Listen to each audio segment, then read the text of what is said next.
Hey everyone, welcome back.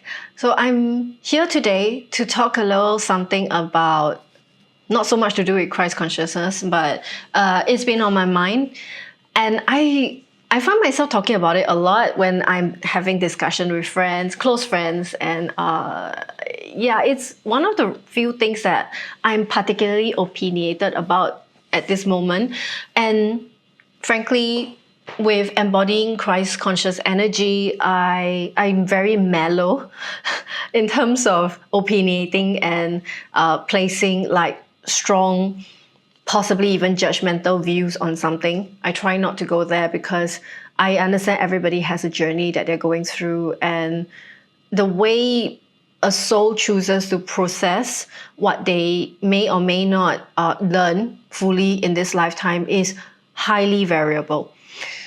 But I see some I've seen some activities in the spiritual sphere that makes me feel like, okay, I kind of just want to talk about it openly. So it might sound a bit ranty. I hope it won't be too long, this one. It's like spontaneously just came to me that I want to talk about it today. So this actually started with me when I experienced my Kundalini awakening in the most spontaneous fashion. What happened was I think I heard about Kundalini, and at that time, maybe it was picking up a little bit of whatever's on YouTube, whatever's on internet, talking about it. And I don't read too deeply into it because my practice is not one that is a Hindu practice. Mine, and I do not practice the lifestyle of a yogini. I don't even know enough to drop you these terms now because I might be using terminologies that are wrong. So I don't want to go there. Anyways, I admit here, I just have extremely low level understanding in that area, of practice, which is the Hindu practice. I don't know their gods. I don't know them acutely. Like, being in Singapore, who's Ganesha, the elephant god, who's Krishna, who's Vishnu.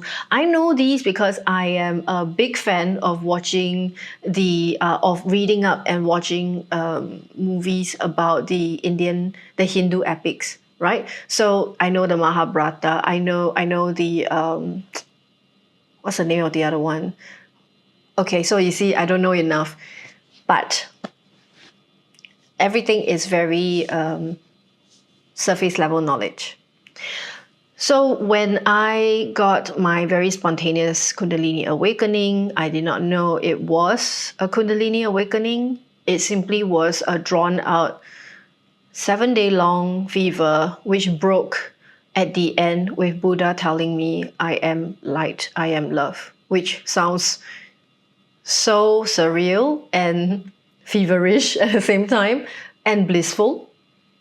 And I was in that moment of bliss for quite a while. Only after I came out of it and I did some research to then come to the conclusion that was probably what is known as a spontaneous Kundalini awakening. And then I did more research to my horror and to a lot of, I don't even know the word for it. I see Kundalini awakening practices or services being offered in certain places. Now, I don't want to pinpoint to exactly who that person is because there's really no need for it. If you're even so much as curious about what I'm talking about right now, I'm sure you will Google, and I'm sure it will show up, and I'm sure you will see it for yourself. So that you don't need me to spell it out for you. If you are already watching and you resonate with what I'm saying, you know what I'm saying. Okay, there are Kundalini awakening services being offered in certain places that are spiritually like the mecca of people wanting to experience more spiritual experiences for themselves. And they charge a fee. Okay. Now, the whole thing about them charging a fee for an awakening it's this conversation that I don't even know how to begin. And I'm not saying spiritual workers should not charge a fee. I charge a fee. But I'm saying, how can you trigger somebody's awakening, and not just any awakening, a Kundalini awakening? If you go deep dive in it, you come to realize that there is a whole lot of background that one need to practice. There are yogis that spend almost their whole life bringing themselves into this, like initiating themselves into receiving this embodiment, this energy. There's been people who devote their whole life to it, and they are really devoted. They're real initiates. I'll put it this way: they are really walking that path to get there. But then there are people in this day and age that, I get it, you want to have your fair share of a vision from the divine. You want to have your moment in spiritual awakening where you come closer to finding the answer. I get it. I work with these individuals to help find the answer to their life. I totally understand. Everybody desires their happiness and their clarity in life. But I'm just saying, be very mindful, be very curated, and have discretion when you search for who can guide you into this path. So I'm just going to say, there are these traditions and practices that have always been kept within a certain culture. And the reason they have been, several reasons. Back then, with less accessible resources on the internet, you can hardly hear about them or know about them unless you are born from that race or culture, or you have been born into it, like you're in the family where they have always been practicing this way. But if you hear about it now, I get it, there's curiosity. Be curious, sure, research, go find out, read up. Go find out more. Talk to those who've done it. Talk to those who have tried it and not tried it or whatever. But don't just think that that is the fastest way to get there. So I would like to emphasize this phrase, the fastest way to get there.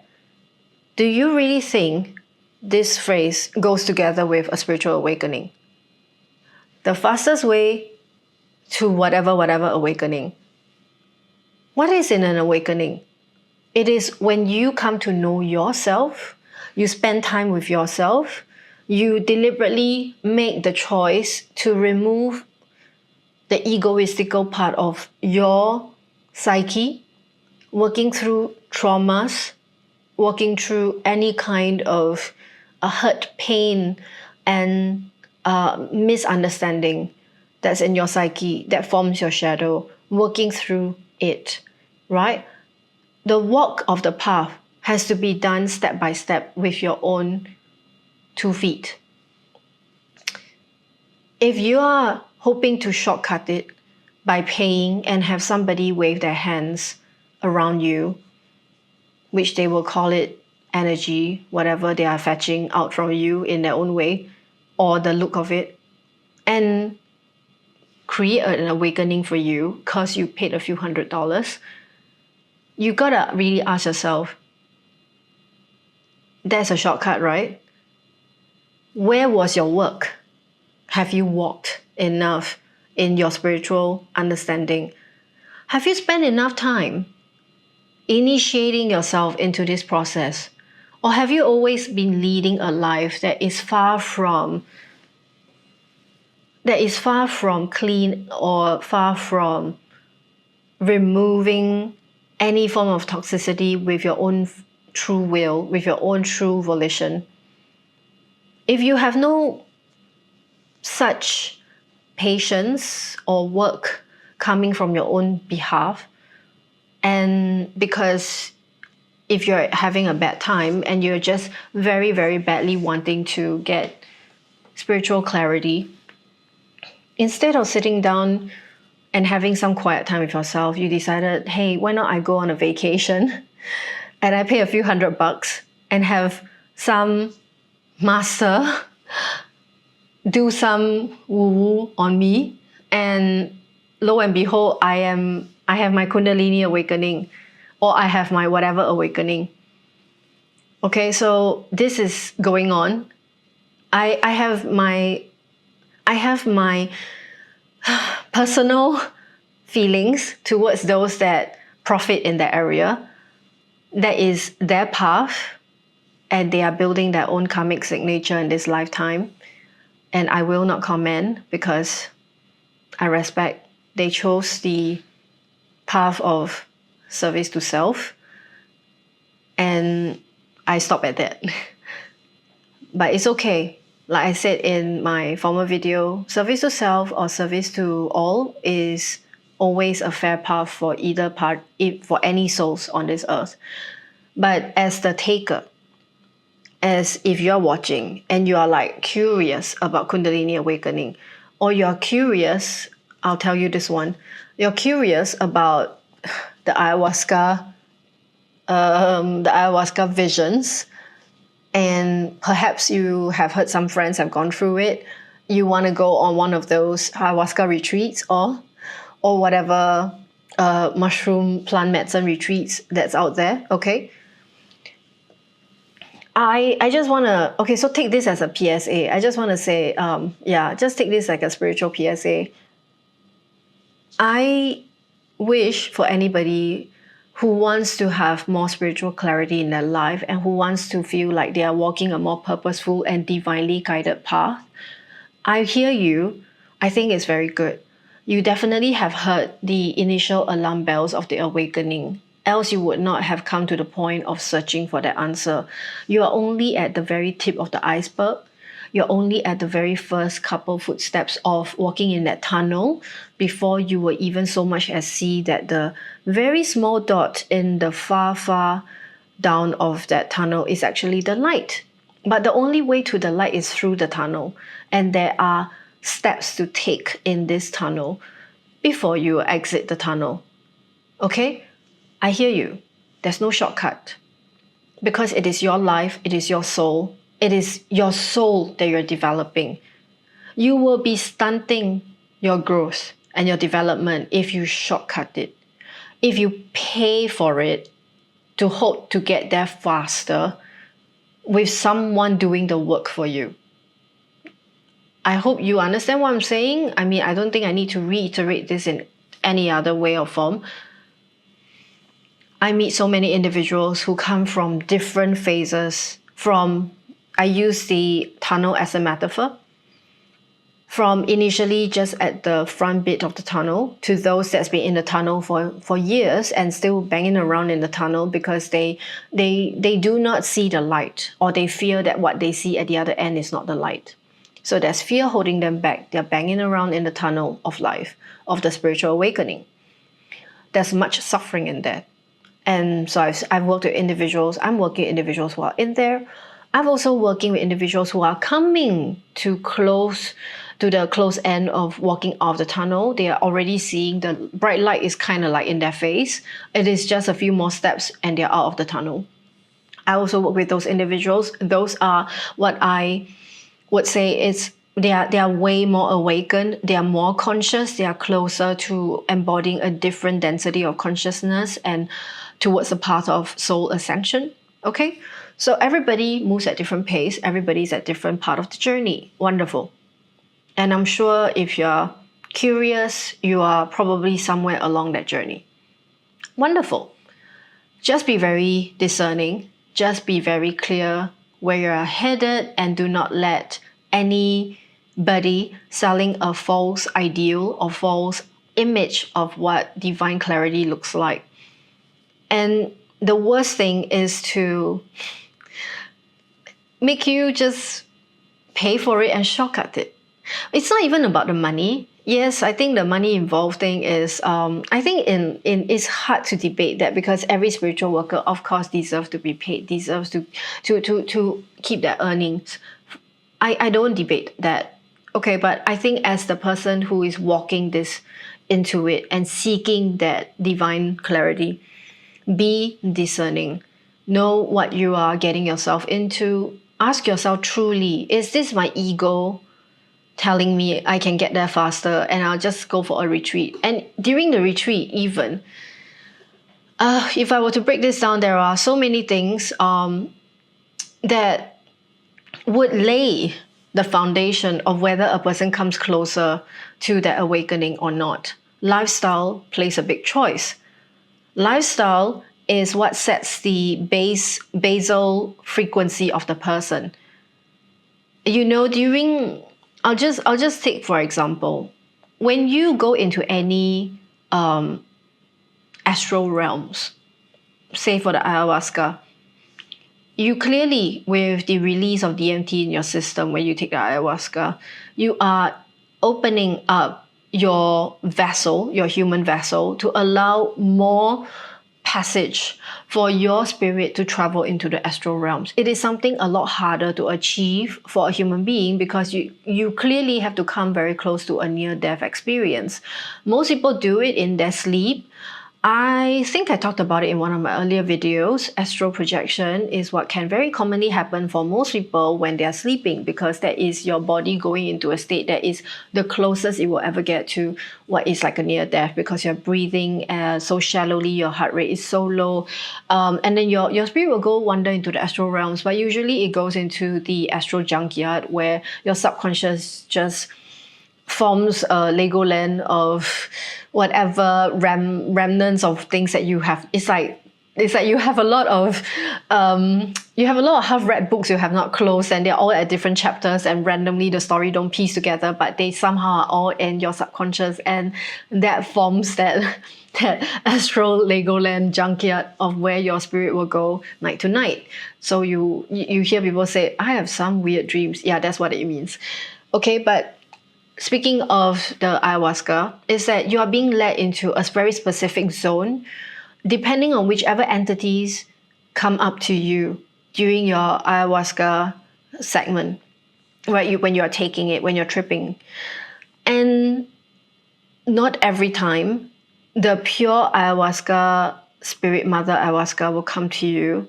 Not every time. I think that's what a lot of people don't understand.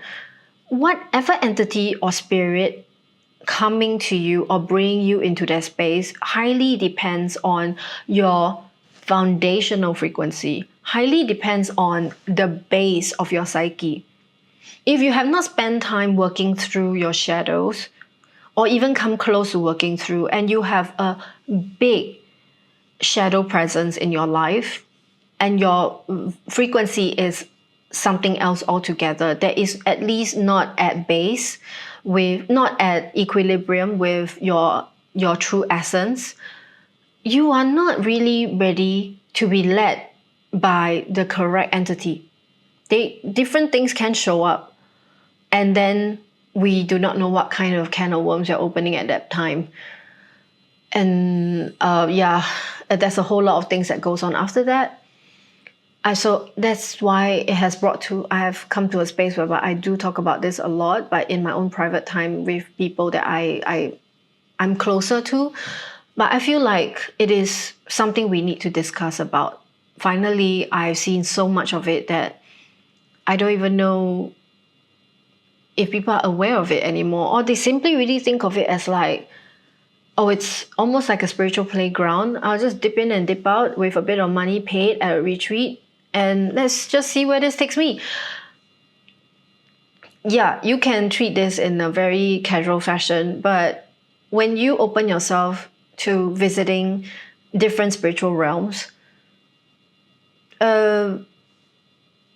it's not even about luck. It's about where your frequency is at.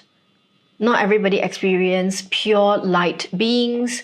Not everybody experience high level spiritual beings and entities that are there to give you more clarity. Some are there to fool you, mislead you, misguide you, be a parasite on you, make you a host. Yeah, they will be a parasite on you if you allow them.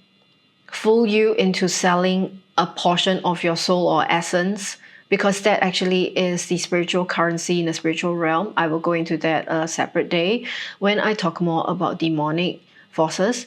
But anyways, I think I'll end it here today. I just want to say that this is my PSA to those who are interested in discovering more of their own spiritual path and getting more clarity in their life. If you are interested in finding out how you can get there, not faster, not slower, just I want to explore. It's time I know more. It's okay. I get it. So yeah, don't just jump into anything like I'll pay for it and I'll go, like, and especially those that are induced with extra substances and or might even gaslight you into thinking you are doing something. Okay, so be very mindful. There's a lot of false light out there, a lot of false spiritual activities. Just be very careful. So I this is my rant for the day, and I think I've said enough. Comment as usual if you want to share anything, if you have similar thoughts, or if you have already gone for these retreats and you felt something altogether different, please share with me. This is an open space. I want conversations. I would love to hear from you.